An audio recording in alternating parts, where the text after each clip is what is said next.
Aujourd'hui, le Code de la consommation stipule que tous les produits préemballés doivent comporter une date de péremption. Mais pensez à nos arrière-grand-mères. Elles allaient chaque jour au marché et cuisinaient immédiatement. Pas besoin de date, le lait se buvait dans la journée et le pain rassis faisait du pain perdu. Mais la Seconde Guerre mondiale passée, nous basculons définitivement dans la société de consommation et les ménages n'ont plus le temps. Pour contrer ce temps qui manque, on invente le frigidaire. Mais on a toujours moins de temps. Alors on invente la transformation industrielle. Et comme ce n'est toujours pas suffisant, on invente le supermarché. Enfin, on peut faire toutes ses courses au même endroit, une fois par semaine. Mais s'il est encore possible de savoir combien de temps se garde un œuf, comment savoir combien de temps se garde une crème aux œufs sous vide? En 1968, l'enseigne Casino y remédie et propose pour la première fois aux consommateurs français la date limite de vente. À l'époque, il ne s'agit que de vendre l'image fraîcheur du magasin, mais très vite, elle se rend indispensable. Tout le monde en met une, mais personne ne met la même. Oui, j'ai regardé la date, bien sûr. Oui, j'ai regardé la date. Je regarde toujours en général. Savez-vous à quoi elle correspond? En général, c'est la date de limitation d'utilisation, je crois. La date de conservation. Bah, je suppose que c'est la date limite de vente ou alors la limite de consommation. Il faudra attendre 1984 pour que finalement, l'État s'en préoccupe. Il harmonise le tout en posant les bases des règles d'étiquetage que l'on connaît encore aujourd'hui. D'ailleurs, en 2004, la réglementation devient commune à toute l'Europe.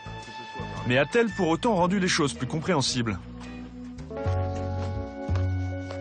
L'association de défense du consommateur CLCV a mené une étude sur le comportement face aux dates de péremption.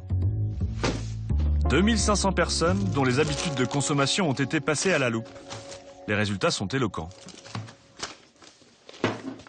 Ce qu'on a vu, en fait, c'est que les consommateurs sont attentifs aux dates. C'est-à-dire que 75% d'entre eux nous expliquent qu'ils les regardent au moment de faire les courses, ce qui est quand même un pourcentage élevé.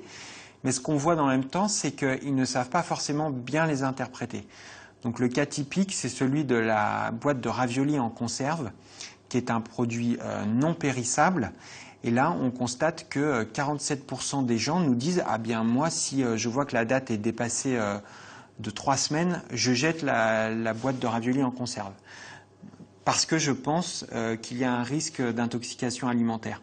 En réalité, nous avons deux grandes catégories de produits alimentaires, des denrées périssables, pour lesquelles il y a une date impérative qu'il faut a priori respecter scrupuleusement, et puis de l'autre côté, des denrées qui sont non périssables, pour lesquelles on va faire figurer une date qui est simplement indicative. Reprenons. La boîte de conserve ne se périme pas. La date inscrite dessus ne peut donc pas être une date de péremption. Alors, de quoi s'agit-il? Il n'existe pas une date, mais deux catégories de dates. Pour les différencier, vous verrez soit à consommer avant, soit à consommer de préférence avant. Et la préférence fait toute la différence.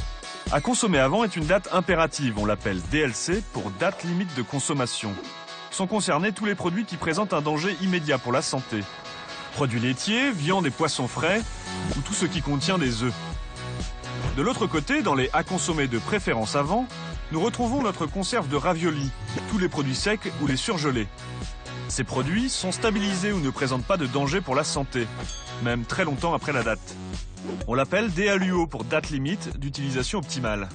Elle n'est qu'indicative, car dépassée, le fabricant ne garantit plus les qualités organoleptiques, c'est-à-dire le goût ou l'aspect du produit, le soda qui a moins de bulles ou le fromage qui pue. Et n'oubliez pas que ceux qui apposent la DALUO ne savent pas comment vous aimez votre camembert. Si vous le préférez coulant, rien n'empêche le commerçant de vous le vendre après la date.